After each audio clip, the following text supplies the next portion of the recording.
भाजपकडून उत्तर मध्य मुंबईतून उज्ज्वल निकम यांना उमेदवारी देण्यात आली आहे। तर आज उज्ज्वल निकम यांनी केंद्रीय सामाजिक न्याय मंत्री रामदास आठवले यांची भेट घेतली। यावेळी आठवलेंनी एनडीए 400 जागांच्या पार करेल असा दावा केलेला आहे। तर आठवलेंनी कवितेतून उज्ज्वल निकम विजयी होणार असा विश्वासही व्यक्त केला।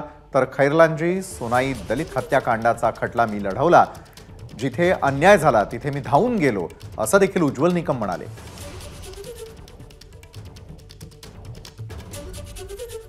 उत्तर मध्य मुंबईचं होणार आहे उज्ज्वल। उत्तर मध्य मुंबईचं होणार आहे उज्ज्वल, कारण आता त्या ठिकाणी खासदार बनणार आहेत निकम उज्ज्वल।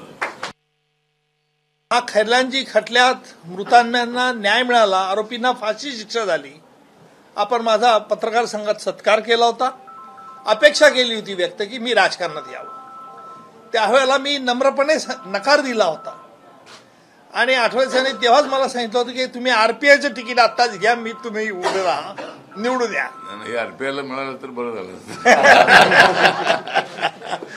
तर त्यावेळेला राजकारणात माझा येण्याचा विचार नव्हता, परंतु खैरलांजी असेल, सोनाई दलित हत्याकांड असेल किंवा इतर महाराष्ट्रात अनेक खटले असतील, जिथे जिथे अन्याय झाला तिथे तिथे उज्ज्वल निकम धावून गेलेला आहे। एबीपी माझा, उघडा डोळे बघा नीट।